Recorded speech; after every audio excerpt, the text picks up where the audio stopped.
এই নিম্নচাপের মধ্যে সারাদিন আমি কি কাজ করলাম আর আমার সময়টাকে প্রোডাক্টিভ ভাবে কিভাবে কাজে লাগালাম সেটাই শেয়ার করব আজকে তোমাদের সাথে। এই আগের 2 দিনের মতো বেশি ক্লিপ নেওয়া হয়নি, কারণ বেশিরভাগ সময় আমি স্টলেই কাটাচ্ছিলাম। আসসালামু আলাইকুম everyone, this is business blog number 3 with টিউলিপন্স বাই তাসলিমা।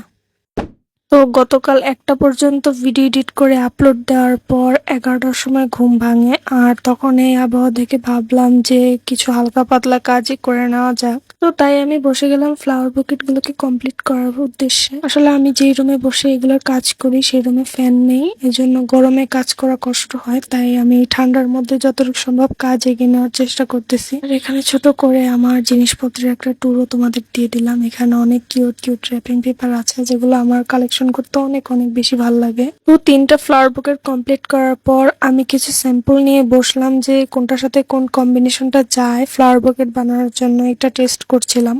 তো সবগুলোর মধ্যে আমার ফার্স্ট আর লাস্টেরটাই বেশি ভালো লাগছে। লাস্টেরটা অনেক বেশি পছন্দ হয়েছে আমার। আর তোমার কোনটা ভালো লাগছে অবশ্যই কমেন্ট করে জানাও। আর আজকে বৃষ্টির কারণে এগুলোর কোনো রকম ফটোশুট করতে পারি নাই। ভেবেছিলাম রোদ উঠলে করবো, বাট এগুলো সেল হয়ে গেছে আলহামদুলিল্লাহ। হ্যাঁ, আসল কথা তো বলাই হয় নাই। তো আজকে এই আবহাওয়ার মধ্যে ভাবছিলাম যে যাব না, একটু মন চাচ্ছিল না, পরে ক্যানজা নেমে চলে গেছি, কিন্তু ততক্ষণে সন্ধ্যা হয়ে গেছে।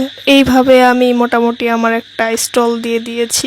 তো এটাকে স্টল বলে না কি বলে আমি জানি না, বাট একটা সাইট আর কি আমি দিয়েছি। আর আমার কেন যেন এগুলা ভিডিও করতে মন চাচ্ছিল না, রাস্তার মধ্যে মানুষ তাকিয়ে থাকে এজন্য আর কি। বাট তোমাদের জন্য শুধু ভিডিওগুলো করেছি, এজন্য একটা লাইক করে দিও প্লিজ। আর আমি মূলত মানিকগঞ্জ স্টেডিয়ামের মাঠের সামনে ওই লোকেশনটাই বসি আর কি। যদিও প্রতিদিন বসা হয় না, বাট শুক্র শনি বৃহস্পতি এই 3 দিন আমি যাওয়ার ট্রাই করি। আর এখানে গিয়ে একটা কিউট বিড়ালের সাথে আমার দেখা হয়ে যায়, আর ওর সাথে ভালো একটা সময় কাটাই। মূলত এখানে আমি 2টা হাই টুল নিয়ে যাই, বাট আমার এরকম ছোট ছোট ফুড কোর্ট দেখে মনে হয় যে আমারও যদি এরকম ফুড কোর্ট থাকে। ইনশাল্লাহ এটা সম্ভব যদি মানিকগঞ্জবাসী আমাকে সেই ভালোবাসাটা আর সাপোর্টটা দেখায়। অলরেডি আমি সাপোর্ট আর ভালোবাসা পেয়ে গেছি, এই দেখেন এটা তার প্রমাণ। আর আশেপাশের যে ফুড কোর্টওয়ালারা ওরা অনেক বেশি হেল্প করে।